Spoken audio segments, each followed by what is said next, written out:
Betty Namboze Bakireke ye mbaka akikira abantu ba Mukono municipality mu lukiko lw'eggwanga olukulu wa NUP neera entebe najegwanyiza. Nzize tusensule era tusunsule Betty ono. Tugenda kumutegeera yani n'ebirala. N'ebigambo byazayogera mu kisanja kino kyonna andi yakyuka atya okutuuka wano then yakyuka kubanga yali wa mugendo yava atya mugendo okutuuka mu opposition. Ebigambo njagala mbisimbulize ewa speaker wa parliament Anita Anet Amongi bwe yabaddeyo ne President Museveni ngali Mukono awo baga Betty Namboze twamuwa sente n'ebirala njagala osoko owulirize eddoboozi lino tugenda tandika okwogera ebigambo olunaku olwaleero. Namboze money for treatment.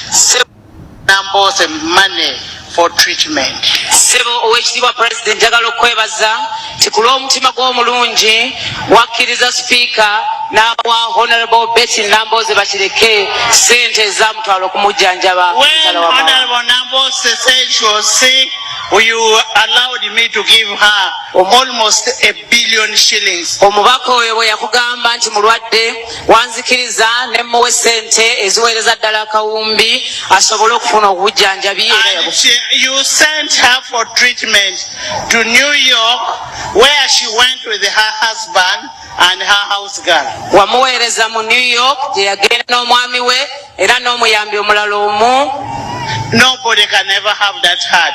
Tewali muntu alina mutima gusinga gwe jjajja tukuyozaayoza. Even after Honorable Namboze abusing you day in day out on radios, on television, everywhere.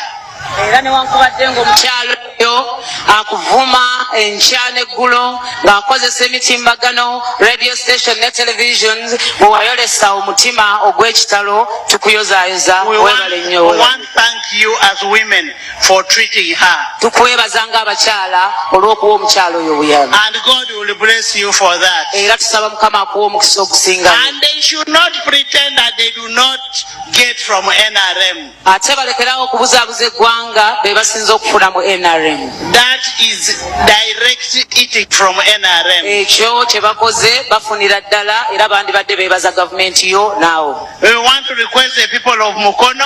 Twagala okubasaba mwenda bannamukono. Speaker Parliament ebyo bye bigambo bye bwatyo bwe yali Kayunga Mukono bwe yayogera bwatyo. In fact abaddeko era ne side za bayitayo Butambala ewa Mwanga Kivumbi era nga ayogera bye bimu bwe bityo. So ebyo it is very political bigambo bya bufuzi ovuki bwogenda mu kitundu bwe bawagira ono oba batakuwagira olina okunoonya ebigambo byonna ebisobola okuteekawo embeera n'ebisobola okusobola okusikiriza abantu. Ebyo byo bya bufuzi buli omu munnabyabufuzi asobola okubyogera. Namboze yabadde ayanukula ebigambo ebyo ng'agamba nti bw'oli bw'ajja embwayo bweruma omuntu ani amujjanjaba nti basajja ba President Museveni be bakuba Betty. So Betty era be balina okumujjanjaba naye ekizibu ekirimu ekyo nti ate Betty gundi we yamugamba Bwanika bali ku TVM Bwanika namugamba nti Honorable Namboze sente zikujjanjaba zonna olowooza zivaawa n'ebirala nagamba gundi ne gundi bakukwata ne bakutwala egundi ewa gundi ne bakuwa sente zigende zikujjanjabe n'awakana nava ne ku seeti. So mu bufunze yakonfaminze nti obujjanjabi yabufuna okuva ewa jjajja era gavumenti ya jjajja yamuwa obujjanjabi. Speaker Parliament yena kayogedde akanagamba nti bababuzabuza bonna bali mu gavumenti omuntu yenna kasitaalayira ku bwa meeya ku bwa kansala ku baka bwa parliament oyo aba wa gavumenti kubanga omusaala guva ku consolidated fund account kwe kuva eyo ewayalingira speaker yewayalingira kansala yewayalingira meeya yewayalingira ombaka wa parliament kitegeeza bonna akasaala oba omusaala bagufuna okwo. Tuzze okwogera ku Betty Namboze Bakireke naye nga tunaba kutandika Betty Namboze Bakireke Sweet Valley Islamic Nursery and Primary School somero lisangibwa Kibajjwe Ddege ya Bombo ya Nursery mpaka kibiina ekyomusanvu ku kibiina ekyomusanvu balina center number ate balina center number ey'eddiini IPLE nayo bagiina. Environment nungi esobozesa omwana okusoma obulungi abaana balya bulungi abaana basula bulungi computer lab weri ku ssomero eddwaliro weriri ku ssomero abasomesa batendeke ebisale bijja mu buli nsawo ya muzadde. Omwana nasale mpaka kibiina kya musanvu mutwale ku Sweet Valley Islamic Nursery and Primary School tojja kwejjusa. Nyawutandikira ku Betty Namboze yani. Betty Namboze bakireke. Yazalibwa 13 Julai 1969 mu Mukono. Betty mu kalulu k'ekinana DP we yali ey'amaanyi wadde UPC yewangula campaign ezo ezemu ekinana bakaluko ko mu kinana kamusangali mu kibiina kyakuna. Naye agamba nti wadde kamusangali mu kibiina kyakuna yagobereranga ensonga ng'omwana omuto wabeeranga mu kujjukujju yagobereranga ensonga. Betty muyivu yasomako ayina ebbaluwa mu mateeka okuva ku Law Development Center gye yafuna mu 1998. Ayina ebbaluwa mu byenkulaakulana okuva ku Uganda Matters University mukazi mufumbo era n'abaana abayina. Yayingira Parliament mu May wa 2010 jukira akaluka aliwo mu 2006 naye ebyaliwaawo ayingira Parliament oluvannyuma lw'akaluka nvuunula bibya mu 2010 n'ayingira olukiiko lw'eggwanga olukulu naye ebyobufuzi abiyingira akiikirira abavubuka ku district y'Emukono ng'akiikirira abavubuka wayingira ebyobufuzi. Kati ekisooka yali mu mugendo yali akkiririza mu mugendo era yayagala nnyo President Museveni mu bigambo byagamba speeches President Museveni gye yakolanga mu G9 baziwandiikanga y'omu ku bba abaagulanga speech ezo naye agamba ekimwawukanya n'omugendo bane President Museveni kwali kwogera byala bitatambula bulungi kubanga ye munnamawulire era yakola amawulire mpaka mu myaka gya 2 kati nga munnamawulire yina bwateebulizaayo Betty yayogeranga ebintu byalabanga tebitambula bulungi oluvannyuma ne yeesonyiwa movement era mu 2003 bamuteekako omusango gw'okulya enguzi kubanga yali enforcement bamuteekako omusango gw'okulya enguzi ne gumusinga emitwalo 6 ne bamusindika eruzira n'agenda n'amalayo emyaka 11 emyezi 11 yamalayo emyezi si myaka emyezi 11 kati mu myezi 11 ejo bamuwolereza ye Elias Lukwago ne Medad Lubega Segona be bali bannamateeka be. Kati oluvannyuma lw'ekkomera ng'amaze emyezi 11 mu kkomera afuluma ekkomera Lukwago Elias omulodi wa Kampala yamukwata namutwala mu DP era bamuwa kadi ya life membership Namboze alina kadi ya DP bulamu bwonna bwonna okubeera nayo.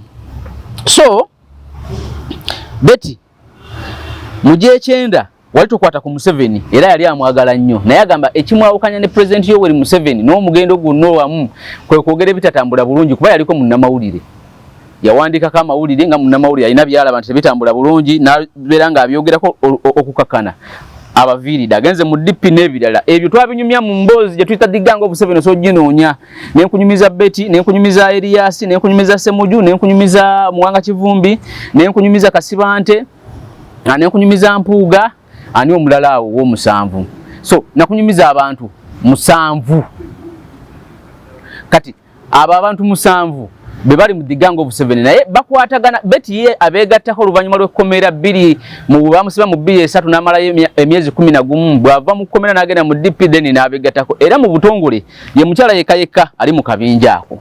Nzize twogere ku ye tukube tochi Emukono mu district ey'Emukono politics w'Emukono nga bwatambula ekisooka nyinawe nalaba emboozi nga abawagizi ba Betty bakubaganye n'abawagizi ba Anifa Emukono kubanga Anifa yava ku district y'Emukono kati yajja ku municipality ey'Emukono nebeetema n'okwetema bingi ebizze bibeerawo ku Namboze yennyini okuva bw'ayingira ekisanja kino ebigambo bye byakyuka ku banywanyi be ku nfanfe be kuba Bakasibante in fact beekubako beyanako ne Kasibante ku Bakasibante ku Bampuuga n'abalala. Munnabyabufuzi yenna asobola okukyukakyuka n'agamba nti nze nsobola okuva wano olwaleero n'enzira wano ekyo tekirina buzibu but munnabyabufuzi yenna ayina okubeerako ne mikwano gye oba bamikwano gye basobola okubeera nabo. So nga political climate eri bweti Emukono bet nga seeking ekisanja kubayingira 2010 ne tubale nti yagenda mu kaluka 2016 2016 ekisanja katugambe kale okuweza emyaka 2 n'okusoba yenga yayina ebimutawanyiza naddala mu constituency kwe kucreatinga abalabe ekyamazima nga bangi naye ate nga abamu abamanyi nga abalala tabamanyi kubanga okusomozebwa kwe yafuna okusooka kwe kwali okugaba tikiti nontonwe MPs ku level yaba MP but also ku level yoba kansala bangi bayogera ebikankana nti nze yanemeseza kadi n'ebirala naye lwaki Betty akyuka ku bantu betuyinza okuyita mikwano gye ku President Museveni nja kuddawo Betty asobola okukyuka ku lw'ensonga nti ebyobufuzi bina entambula gye bitambulamu ekyo tekirina buzibu era ekyo kyonze nkiwagira nti osobola okukyuka nga political climate ekyuse because abantu bafe abasinga mu Uganda bagala kubeera ababaka ba parliament bagala kubeera bakansala bagala kubeera ba meya yensonga lwaki osanga oli nga yesimbye okuba meya ebisanja 5 tavaako kuba kimanyi nti wali waggulu talina kyagenda kukolawo kati okukwata ebikompola ebyobusagwa nga ebikompola America byakubisizza Venezuela nga etwala President Maduro n'abikuba banywanyi be bakasibante nga Mpuuga specifically bana batana bakubogerako bigambo biri awo then togere kwabo kitegeeza nti waliwo alina okunoonya kyetuyita surviving atya mu survival mu politics mubeeramu okusigaza ekifo n'okusigala mu bantu abantu nsigalamu ntya mu bo ku Kyampuuga yagamba nti yali mu meeting eyatuuza Mpuuga ne bamugamba zayo milioni 5 bw'oba nga wazifunye Mpuuga n'agamba ekituufu sente bazimpadde naye ngenda kuzizzaayo ye yayogera ekyali mu meeting ekyo sikimunenyeza naye ku ky'okuva emukono n'akwate kubo n'agenda e Masaka ave ekyagwa agenda e Buddu ng'agenda kulumba bali banywanyi be ekyo nakyo kyamuta credit kitegeeza nti waliwo yamuteeka mu lutalo lwe yali tayagala naye anoonya survival politically yayogerako awo n'abagamba nti mmwe tubalekere Museveni mmwe nga bwe mumulaba musobola okumuwangula omu n'agamba nti kati oyo omukadde bw'abanga amulemeddwa fe abavubuka tukyalina amaanyi anoonya survival Anifa Nabukeera yembaka parliament wa Mukono district Betty Nambozi yembaka parliament wa Mukono municipality oli akiikirira district namba onakiikirira ekibuga kya Mukono naye ate Anifa yakutte kubo n'ava mu Mukono yonna najja okwagala municipality ku lw'ensonga nti obutali bwenkanya bwe obutamuwa tikiti tekyava ku president wa NUP kyava ku leadership eva e Mukono ng'ekulirwa Betty Nambozi bakireke era nali nyumyako ne banabyafuza abamu nga bangamba nti Betty yateekawo embeera yonna obutafuna tikiti kati okukuliyetinga abalabe botegeera ne botategeera ekyo kikuleetera okuwangulwa kubanga akalulu ka Mukono municipality kakyali 50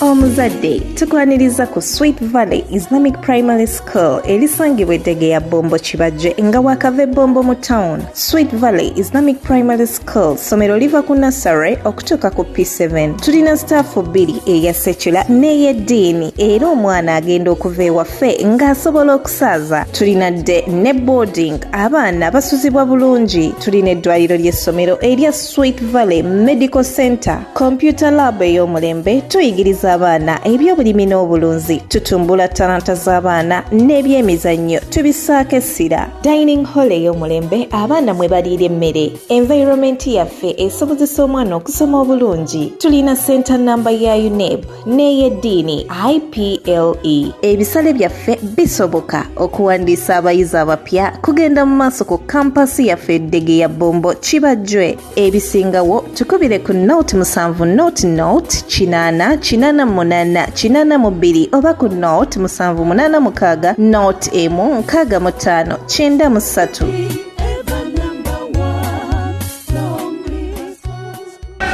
Okay, soko muleka itewo. So akaluke Mukono tosa akabala nti ono yakawangudde dda. Kakyali 50-50. Obululu obusinga wadde walina obolaba balina amaanyi naye obululu obusinga basewo ne bannyabo. Ngojjeko linga ali ano opposite yali ano opposite oleda ali mu lukiiko lw'eggwanga olukulu nga ba Betty ba Anita Amongi bali mu lukiiko olukulu direct kujja Katonda yalese embeera enzibu naye bo bali mu lukiiko naye kati bano nga ba Namboze n'abalala kakyali 50-50 kati abalabe okuba kubwa kansala kubwa meya katugamba batafuna tikiti n'abalabe bakolako injustice ne kububaka bwa parliament kati nga ba Anifa kubanga Anifa ali awo George Kajimwa ali awo bamuyita ani omulala Reverend Peter Bakaluba Mukasa ali awo kubanga Bakaluba Mukasa kyekisigambye y'omu ku balwanyi ne Namboze okuva mu 2 kubanga besimbawo ne Bakaluba mu 2 Bakaluba nagenda mu parliament n'amala kumpi emyaka egyo mukenvunula bibya Betty najja mu 210 okuva olwo entalo zaabwe z'amaanyi zikyali z'amaanyi n'okutuuka olwaleero. Kati forces ezisinga ziri ku Mukono municipality ziri ku Betty Nambooze naddala ez'opposition. Aba-NRM nabo weebali era nabo balina kubeera ku ono kubanga ow'amaanyi obudde businga buli omu gwanyeenya. Kati gwe tuyinza okubala nti w'amaanyi ye Betty Nambooze bakireka ate ekimuleeta okubeera ow'amaanyi kubeera mu kibuga kya Mukono kyennyini kubanga ekibuga kya Mukono abantu babuufu ng'ab'ekibuga be babeera. Kati forces zonna ziri ku ye. Abalabe bano be yakuliyetinga kubwa kansala kubaka bwa parliament kubwa meya n'abalala bonna nabo bali kuye bagamba nti gwe wannemesa kino nyina okutwaza kino. Kati Anifa Nabukeera naye tomujjaawo tomululinga utulwaki kubanga incumbent nga ombako omukyalo wa Mukono resources akasente akayina ye ng'omuntu sinzi nti akasente akayina ng'omuntu ate mbaka wa parliament ate amanyi dynamics zonna we zitambula ye nga ye naye wali kati ate yasinza n'oleeta ekibalo kino okubeera ekizibu. Bano ba Reverend Peter Bakaluba Mukasa babaddewo abadde asobola okuba migga amangu. Kati obululu buno bugabanyizibwamu ono tasobola kukabalondako omulala yenna. Nalabako ne oba yali driver we amaze n'emyaka 10 nga naye akaaba bukaabi. Kati kino ekyokuba mikwano gy'enfanfe babadde nabo ekyo tokyewuunya mu by'obufuzi. Oli akwata omuzino n'akuba mukwano gwe mu byaffe ebye Uganda sebiziri ensi endala nze njogerera kyawano kya Uganda n'akuba mukwano gwe n'amugamba ogenda kunsaasira kyekyo kye mbadde nnina okwogera olw'embeera eriwo era n'amusaasira kubanga naye anoonya survival. Eimu y'abaana byabufuzi baffe okuva oluvannyuma nga President Museveni amazeeko emyaka gya 40 egenze ekendeera naddala mu kukwata obuyinza wano ku opposition. Nalabye olunaku lw'eggulo nga President Museveni omanyi mu kalulu akawedde ebyenjawulo ebyaliwo wakati wa President Museveni ne President w'NUP yefuga internet. Kati ate mukana akalulu internet bagigabanye olunaku olw'eggulo President Museveni internet yonna yabadde mu ngalo ze era batini abategedde President w'NUP gye yabadde. Kati mu kubeera mu ngalo ze dynamics naye n'azisoma bw'atyo.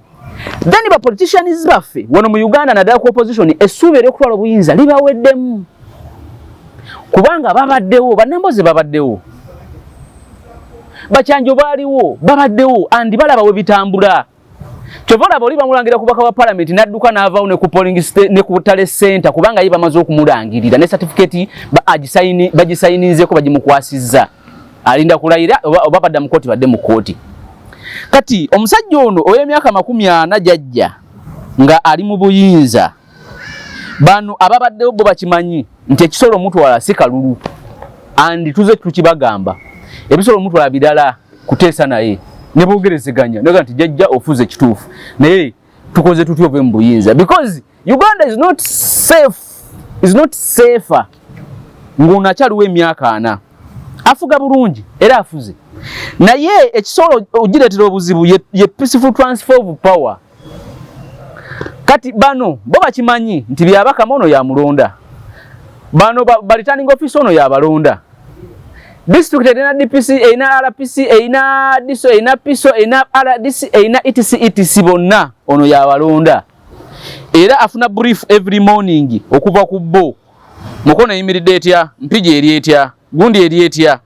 Kati mu system bwetyo kizibu okumutwala lwaki kubanga abeera amazo gimamira yensonga lwaki opposition ogiraba nga yerwana omusajja n'ava e Kampala n'agenda wa Asumani basalirwa n'amukomerera emisumali egyakatiko because akimanyi nti yayagala ekifo kya Asumani akyongere ku babaka be n'avuga n'ava e Kampala n'agenda Mityana n'akomerera lumu n'akomerera Joyce Baagala akimanyi ekifo kya lumu akyetaaga akyongere kuza iPod ekifo kya Joyce Baagala akyetaaga akyongere kuza iPod nti essuubi lino okubeerawo ebbanga eddene kebe empologoma ng'eteezeroza waliwo ekivaayo ne wabiyitawo omwaka nga tewali kivaayo essuubi liggwawo. So essuubi mu opposition after 40 years okutwala obuyinza ligenze liggwawo.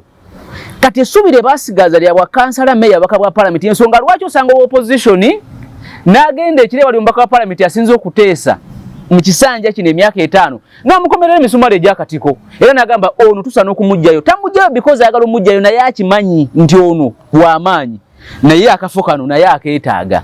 Essuubi ery'okutwala ono libadde likyali zibu mu nsi yonna mu byafaayo njagala musome genda mu nsi zonna omusajja oba omukazi ng'afuze emyaka 25 gyokka sagala na 25 envaako gyavaako obudde obusinga tebeera ya kalulu ebeera ya kuteeseganya wano tuze tukugamba Moi abe Kenya batuula butuuzi naye ne bamugamba sebo webale nnyo webalire ddala naye Kenya ogenda girekawa kati ebisumuluzo bino ekyeggulu n'ekyegenda nga Sewanda giwe yagamba abeera kiina yona ali mu buyinza atadde atyo obuyinza n'abukwasa abaliwo kubanga ensi esobola okubeera ng'erimu emirembe nga kati otambula olinnya bbaasi okuva wano n'ogenda Embarara n'otuuka nga tewali akutteko okujjako bbaasi nga terina bisaanyizo b'emmotoka nga terina bisaanyizo naye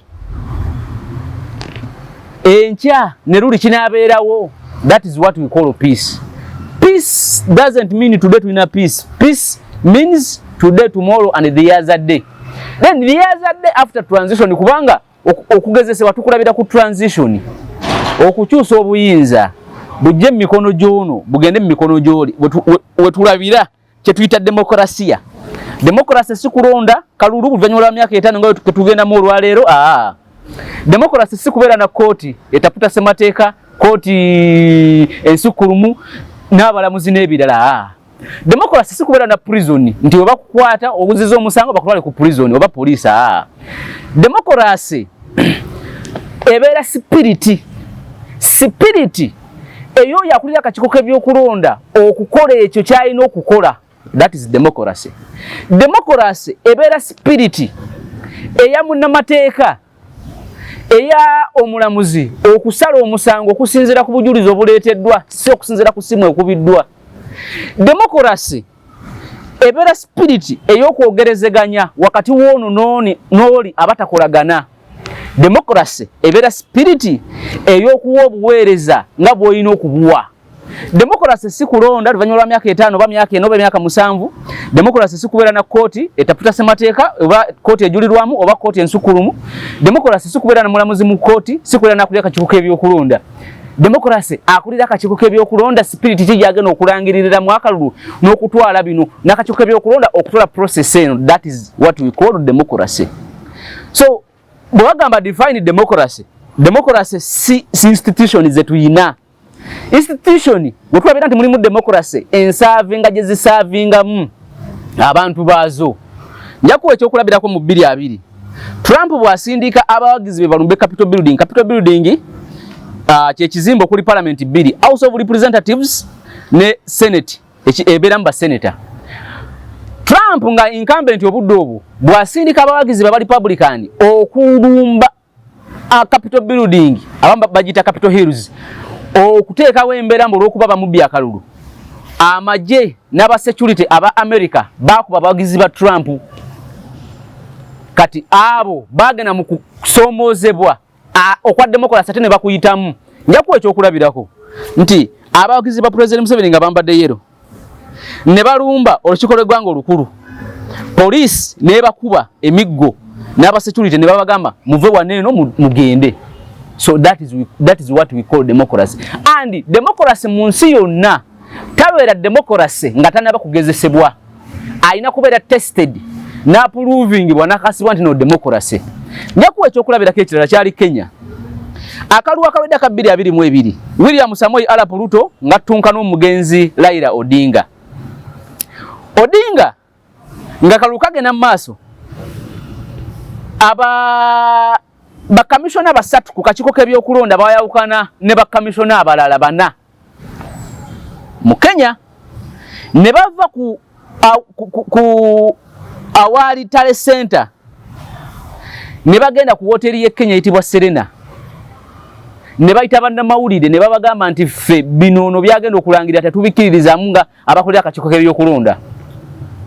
Kenya authorities njogera ku security n'abalala baleka bakomishona tebabawamba tebabakwatako ne bavuga ne bava ku Bomas ne bagenda ku Serena ne bayita bannamawulire. Bannamawulire tebabaziyiza kuva mu mikutu gyabwe gy'amawulire. Bannamawulire bavuga ne bagenda ku Serena ne baweereza ebyabano abasatu broadcasted live ne babagamba bannange ffe byaffe bye bino.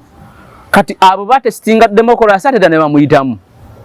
mu nsi etalina democracy abo basatu awo tebavaawo basobola obbayoora basobola obbakwata basobola obufuna ne babateeka wonna ne bannamawulire tebasobola kwakisesinga Serena era ne bannamawulire n'emikulu gy'amawulire tegisobola kukkirizibwa ku broadcastinga live bintu ebyo. So democracy tekitegeeza kugenda mu kalulu nakitegeeza muyise mu bingi ebisoomoozebwa ate era ne mubiyitamu bulungi. Ekikulu si kuyita mu kusoomooza si kufuna bikusoomooza ekikulu ebikusoomooza obifunye obivunusa otya kyekikulu. So mbadde mpiseeyo eyo okwongera okunnyonnyola ekyo. Njanzire wa President Museveni ku Betty Nambooze kubanga bagugulanye emyaka mingi. Bwe mwalukanye endowooza mu by'obufuzi obudde obusinga mu nsi zino ezaffe ezikula mubeera balabe. Mu nsi ziri ezaakula edda temubeera balabe. Mubeera bantu abasobola okutwala ensi eyo mu maaso nga musobola n'osisinkana mugaa nti njawukana naawe ku kino naye ku kino tusobola okutambula ffenna. Ekya Speaker Parliament kye yayogera Mukono ekituufu kino nti oyo mbaka Parliament era ssente teziva mu nsawo ya President Museveni ng'omuntu. Ssente ziva ku Consolidated Fund omusolo Uganda gwesolooza ku buli kimu kyokola bwe gugenda awo. Bwe gugenda awo ssente ezo ensi bwe yali etondebwawo n'aggamba twasalawo tukwase obuvunanyizibwa bode nga ye gavumenti nti ffe batugyeko omusolo gavumenti tukolera ebintu bye tukolera era avunanibwa okujjanjabwa Parliament consultation nga speaker agikola okuva wa president. Kubanga lwaki mulaba nti abaka Parliament abo baweebwa ebyo baba banjawulo mu nsi.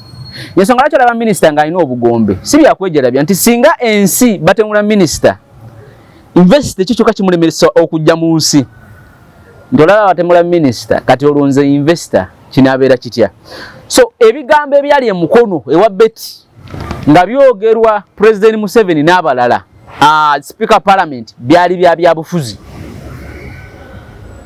Era bwe byali bya bufuzi ne Betty yali alina obiddamu n'ebyobufuzi kubanga ezo privileges alina zifuna. Segirinya naye yazifuna waba yangambye Segirinya ye nga yalwawo zifuna because Segirinya yaka yemererwa okuyita mu channels entuufu kubanga Parliament ena channels zaayo entuufu. Si byakwogera bwogezi ndi mulwadde olina okuwandiika olina oleta ebbaluwa z'abasawo Uganda ne bakakasa nti obulwadde bw'olina tebakyabusobola bano ne bakakasa nti tusobola okutwala ebuyindi tusobola okutwala Cuba tusobola okutwala Finland okujjanjabibwa. So ono ndowooza process ze zaali Segirinya yalwawo ndowooza kiteeka mu official but ono nkakasa yakiteeka mu official mangu n'agenda. Ebigambo ebyobusagwa ku bututi bw'ebyobufuzi ebyo tubisuubira munnabyabufuzi yenna asobola okubyogera kubanga mu nsi ezaffe ezikula kkiriza Ghana tetulina birowoozo. Yensonga lwaki obeera ku katuuti ke munnabyabufuzi n'aleeta abayimbi 10 era bano abalonzi baba bazze kulaba muyimbi tebazze kulaba munnabyabufuzi. Wabula nti bazze kulaba munnabyabufuzi ebigambo munnabyabufuzi byayogera batadde bwatya attention eriye ekyo kikulu. Abasinga attention ebeera ntini ebeera ku muyimbi. Kati wane waffe ebibiina by'obufuzi tebirina ndowooza tetuli ku ideas nti ekibiina Green Party kiri ku butonde ne bw'okolota tekivaawo. Republican eri ku kino DP eri ku kino Labour Party eri ku kino awo tetunaba kutuukawo. Tuli ku individual merit munnabyabufuzi ayingidde etya ekizimbe akyuse enkulaakulana kubanga mu byobufuzi ebyaffe bannabyabufuzi bagagga okusinga ku bantu kubali mu business. Naye ate waliwo kye neebuuza bwe baba nga bagagga lwaki ate bamanerenda be babawola ssente kubanga bamanerenda batutwala naye ate mu byobufuzi nti weewali ssente naye ate baga nti abalonzi babanyunyunta nnyo n'ebirala. Ate ebigambo bya Speaker Parliament tebiyina we bikosesa Betty Nambooze Mukono kubanga buli omu akimanyi nti ebyo byadde bigambo biri political bya bufuzi andi bibadde balina okwogera ku mukyala ono. Ebikosa Nambooze Mukono bye byentale ziteetaagisa zasobola okuyingira mubazi yayingiramu nga sizize. Newe bansi okuyingira mu lutalo luteetaagisa kigitwalira ssente. Obudde abasirikale bafa naye olutalo nga lwetaagisa nti Russia Ukraine eyagala genda mu NATO Russia ng'ensi nga yali Soviet Union nanga na Ukraine eri under ngendagano yaabwe nga babakwasa ensi mwefuge temujja genda mu NATO awo Russia etekawo buli kimu. Then ate America n'abalala okujja mu lutalo luneeno resources zigenda obudde bugenda abasirikale bafa n'ebirala bigwa mu Koweru baba bo bafiirwa nti ekisala ekisobola okubya Nambooze oba ekimukendezako obuwagizi bwe mu mukono si bigambo bya Anita Among bye yayogeredde mukono. Ekimukendezako obuwagizi bwe bye bigambo zentale ziteetagisa ezamusindikibwamu nga tazeetaaga ziyingiramu ate nga aziyingira kulumba mikwano gye kyekyokka. Bino ebya Anita Among Speaker Parliament w'ekitiibwa biri political yabyogere wa Muwanga ne walala asobola okubyogera nkakasa n'ekira asobola okutuuka ewa Ssemujju n'abyogera kubanga balinayo candidate bwemubanga musamba omupiira tooza sijja kukwata ku ssaati omusajja asobola okukuba n'akumenya n'okugulu kubanga ayagala ttiimu ye ewangule. Ekyo ndowooza tosobola okitwala bwe tutyo ebigambo ebyo ebya Betty tebirina buzibu bwonna ebya Anita Among tebirina buzibu bwonna ku Betty Nambooze wabula ekina obuzibu ku Betty Nambooze zentale ziteetagisa ze yayingiramu mu kisanja kino nga yali talina kuziyingiramu. Nina abaka Parliament bendabye abaganya oyingira mu ntalo ombaka nga Ibrahim Ssemujju Ngando ombaka nga Alani Mayanja bakanya oyingira mu ntalo ezo simanya tusensalinga ono simanya bino biki simanya ebyo bituuka n'okuliyeti nga walabe bangi nga n'abamuto bamanyi n'abamu ng'obeerabidde ogenda okukakkana nga kalulu bakakkubi. Kati mukono tosobola giga nti Betty tagiyina aginako ebitundu 6 bano abo balina ebitundu 4 naye ate mu budde bwe tusigazaayo bw'ennaku leero ennaku z'omwezi ziri 5 bwe kiri ziri 5 mu budde bwe tusigazaayo bw'ennaku omwenda tugende mu kulonda akalulu busobola okwongerako Betty emukono oba busobola okumutuulako kubanga ezo ennaku mwenda toziyita ntini. Political word emu political statement emu esobola okuleetera okuluzinga akalulu konna.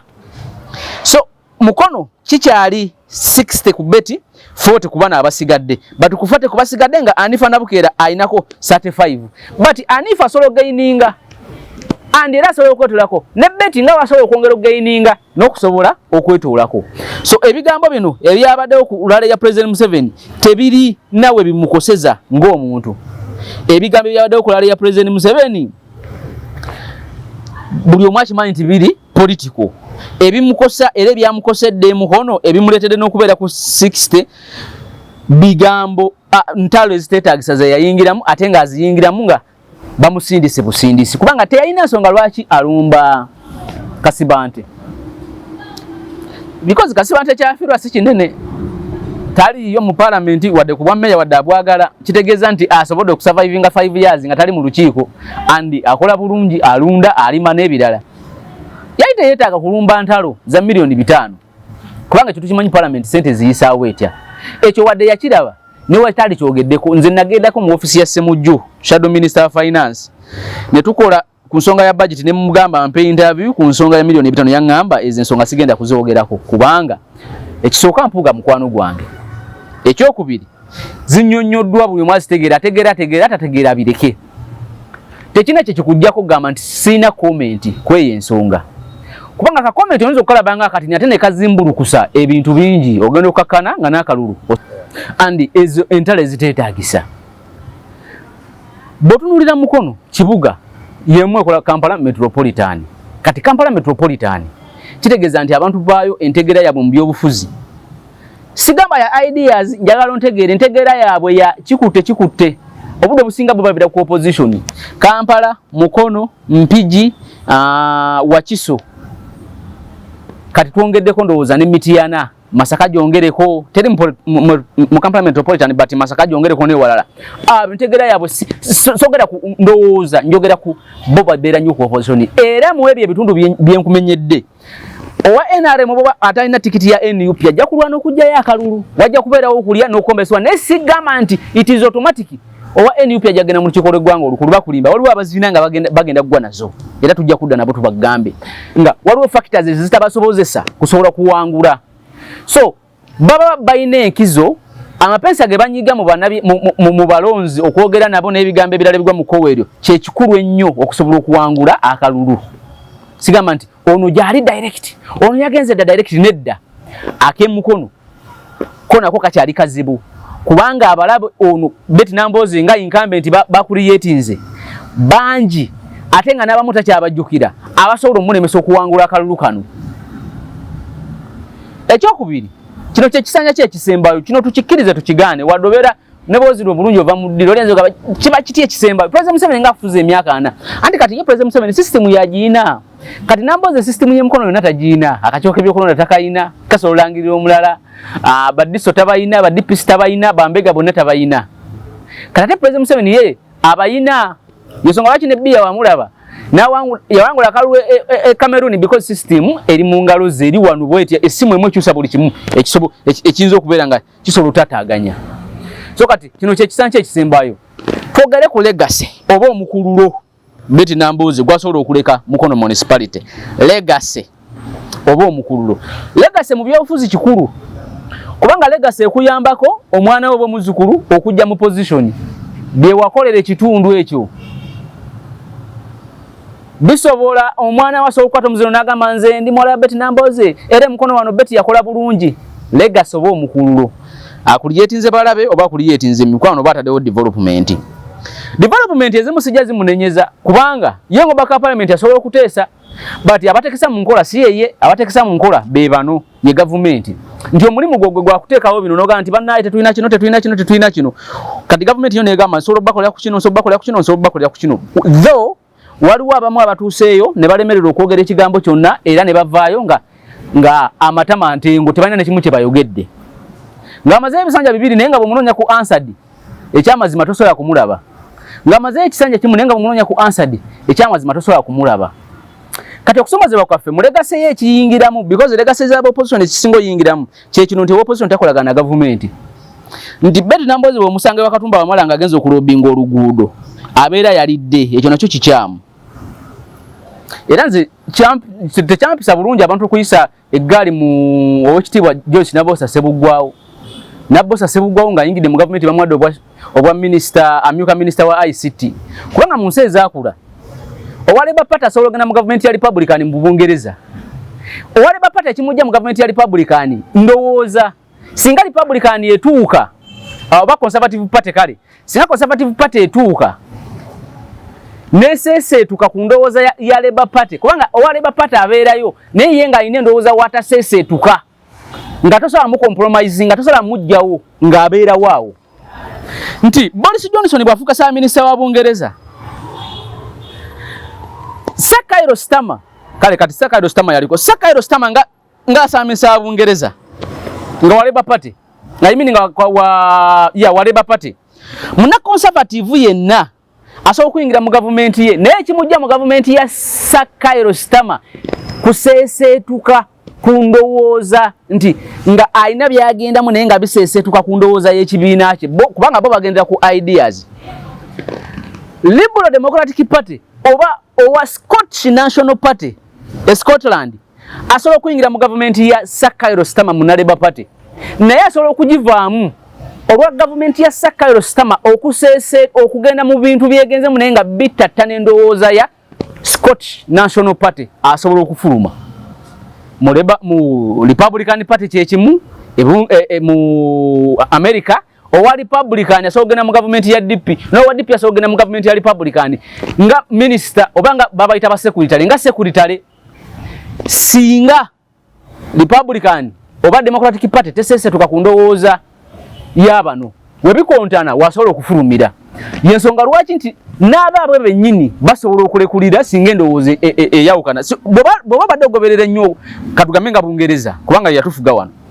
Ojjukira okuva mu Brexit nga tuviira ddala ewa David Cameron bangi aba Labour Party baminisita abaalekuliranga olwa ssaaba minisita envuga gye yavugangamu ekintu okutuuka ku kuba Theresa May era abaalekuliranga May alina envuga gy'avugamu ekintu ba Boris Johnson oba avugamu ekintu ba Liz Truss ba ono muzungu muyindi n'abalala. ekikwawukanya kuno ebeera ndowooza ebyobufuzi nga bikuze bwe biba nga bikyalinga bibiri olwaleero tebeera ndowooza oyitawo otya osobola okukuba oli kemiko n'oyitawo osobola okwogera ebigambo eby'obusagwa kuoli bano ne bakuwa akalulu abamu basobola n'obalangiranga n'okuyitamu tebayiseemu nalaba bamakanika nga bali ekololo ewa President Museveni nga bagamba Entebbe wano woolaba era ffe batukyawa nnyo nga ba NRM olaba bayisawo omuntu owookuna kati abo bakibiina kya NRM naye nga bagamba President Museveni nti owookuna kuba meeya ye yalangirwa era ne kakati ye meeya naye ne bagenda ne mukodde bagamba nti ono ye yawangudde kubanga Uganda kasaba mala okulangirira naye obanga ofunye akalulu kamu bikyukira mu kkooti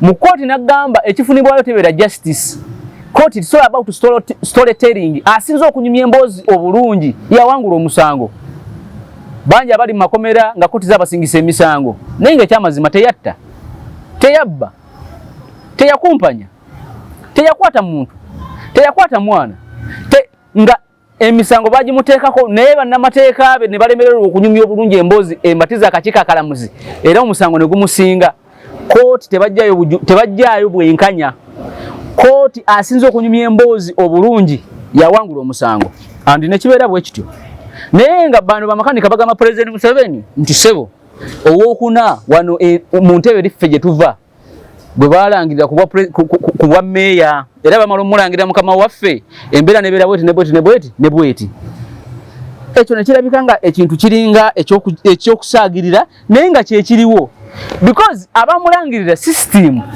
esobola bagamba nti mulangirira ono ffe tetuli ku ndowooza mu byobufuzi tuli ku masannyalaze tuli ku ani alina amasannyalaze nti yegundi nuze nfunye ntya kadi ye nti ngifuna nga mpita mu gine emiwaatwa oba amakubo bwe malo gifuna nsola kukola nti ensonga lwaki olaba ababaka ba parliament myaka 5 nga tazze mu bantu because akimanya kyamutwala mu parliament si bantu wadde bantu be bamulonda naye bamulonda because alina kadi eri bangi abalonda abantu bosobola okuyita n'obagamba gwe jangu otubole kubaka parliament walonda tize nalonda basi nalonda ambulera nalonda nkumbi teyalonda kibiina kya byabufuzi so mu bufunze ku Betty Namboze bakireke ebigambo bibiri ebyali ku lukuŋŋaana lwa President Museveni tebina ebimukosa zentale zitetagisa ze yasobola okuyingiramu ate nga zaali zisobola okwewalika walutalo lwewalika tujja kubyogirako period bwe nkuteeza ngamba tuzigenda kubyogerako kikulumirawa ekyokubiri kisobola omukosa ye longo stay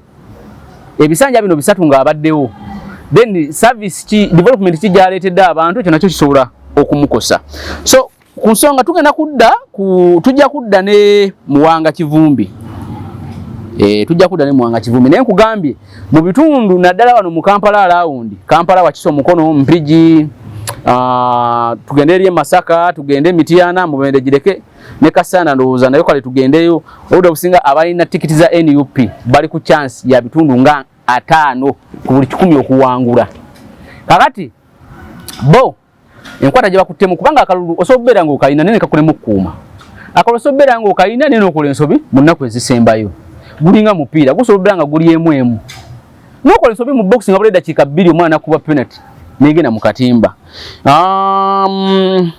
development Mukono development tozimunenyeza nnyo because ye ng'omuntu ateesa nebigenda ku answered but implementation olumu neegaana kyobola bulaba President Museveni nga agamba nti mwalonda oyo mwesibamu muguwa because buli wateeka implementation bino byateeseza mu nkola naga nti ataddewo kino nekino credit yegenda mbaka parliament kati olumu abo nabo beewala ebyo kubanga njagala nkwekyo okulabiko kya Kawempe South Bashiri tabaddeyo kumpi emyaka 5 naye waliwo enguudo eziri mu kukolebwa mu Kawempe eba wiringi y'abano okukola oba obutakola akuume